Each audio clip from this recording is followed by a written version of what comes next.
What's up guys, welcome back to my channel. Today I wanted to make this video to help those of you who are going through nursing school. I am going to be talking about my top study tips that have helped me through nursing school, and they may help you. Although these study habits work for me, they might not work for you. I think nursing school is really about finding your own groove, find what works for you. But you know, hopefully giving you these study tips that I use may help you in the long run. So without further ado, let's just go ahead and get started. Starting with whiteboards. I bought a whiteboard. I find it very helpful. I would highly recommend buying one. It's just a, small whiteboard that I like to use. I usually use it for just jotting down quickly, jotting something quickly down, like signs and symptoms of diabetes mellitus, signs and symptoms of COPD, or nursing interventions. I know at my school a lot of our exams are based off of what we're gonna do as the nurse, so I like to focus mainly on your nursing interventions, and I just can quickly jot them down, erase it, do it again, and just do it over and over until I nail it into my brain. Also, note cards. I know note cards can be kind of hit or miss for some people, especially in nursing school, because people like to say that note cards are more about memorizing rather than understanding. However, note cards come in handy when you're learning about pharmacology, your lab values. I like to use them for jotting down signs and symptoms of whatever you're learning about. I find it really helpful. It's a good study tip. You can take them with you if you're, going to hang out somewhere. You can just have them in your purse or wherever, and you can just, take them out if you have a couple minutes and just study real quick. Also, concept maps. For those of you who may not have ever heard of a concept map, I'll show you an example. I did this one on COPD, and it's basically just a chart, like a diagram, and it outlines everything you may need to know about COPD. So in the middle you have your disease process, and then surrounding it outlines everything that you may be tested on or what you may think is important. So on my concept map, in the middle is COPD. Right up here in the corner is your pathophysiology, what's happening in your body that's causing this. Right here in the middle you have your signs and symptoms. What are you looking for? How is your patient going to present?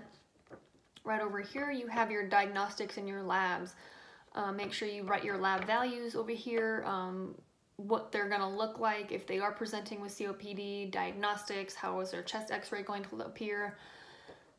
And then over here we have your medical interventions. So what is the doctor going to order? What are you going to be giving them? How are you going to be positioning them, etc. And then right here in the middle, I kind of go between causes or complications. I usually do complications because a lot of test questions come from what are you going to do to save this patient? What could go wrong with this patient, and what do you need to know about what you're going to do? And then over here we have your nursing interventions. This is a big one. Make sure you focus solely on this one and the signs and symptoms. When I study, I focus a lot on my nursing interventions because that's where a lot of the test questions stem from. They want to know if you know what you're going to do as a nurse in this situation if you have a patient with COPD. So I love doing concept maps because it's just one piece of paper. It has everything you need on it, and you can just whip it out, look at one piece of paper instead of filing through, a notebook of notes or PowerPoints. So I really like these. This is where my whiteboard comes in handy too, because I'll just quickly write down a concept map if I'm learning about HIV. You do the HIV right in the middle, and then you do all the outlining things all around it, and then you can just erase it and do it again, and it just really helps you with the repetitiveness, learning it, and just, making your brain absorb what you're trying to learn. Also, YouTube videos. I find YouTube videos extremely helpful. There's one YouTube channel that I find extremely helpful, and it's called Registered Nurse RN. She is a amazing YouTuber who will really help you understand what you're trying to learn, and she has hundreds of videos on almost everything I need to learn about, and she just really outlines what you need to know, what you need to do as the nurse, and then she also provides a quiz at the end about what you just learned. So I find her really helpful. She's my favorite on YouTube, and I would highly recommend checking her out. Let's see, diagrams. Diagrams, for example, if you search on Pinterest, this is where I find a lot of my diagrams. I mean, if you search on Pinterest and you just type in diabetes mellitus, I mean, diagrams will come up and they're little cartoons, and it's just a better, funner way to look at what you're learning about instead of just looking at notes or PowerPoints. So for example, I had one here. This one's on diabetes mellitus. So it's just a little diagram, and it just outlines everything you need to know about diabetes. And it's just, I find it so helpful to look at this rather than notes.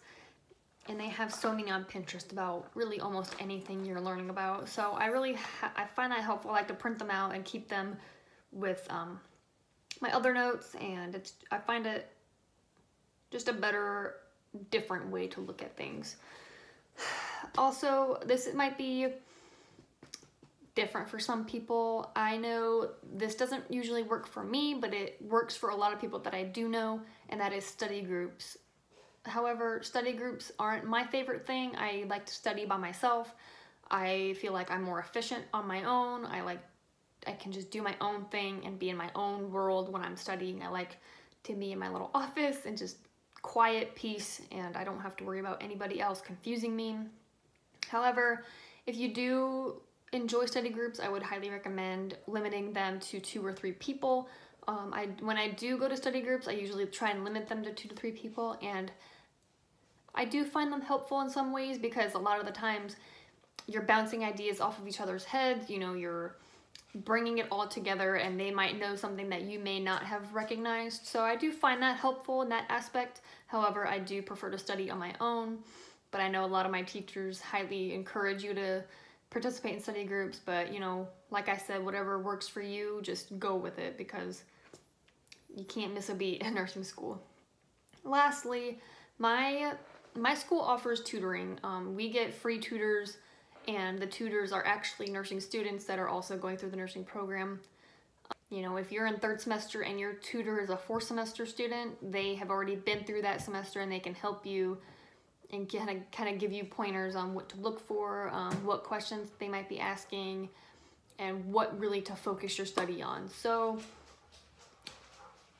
I do go to the tutors. I plan to actually be a tutor next semester, and I'm really excited. So those are my study tips for you guys. I hope this video was somewhat helpful for you, and I hope you maybe learned a new study tip that you may not have tried before. Like I said, what works for me may not work for you, but I hope that, you know, maybe you can try one of these study tips and you might find something that really works for you. So I hope you enjoyed the video. Subscribe to my channel and hit that notification bell so you can be notified when I upload, and I will see you in my next video. Bye!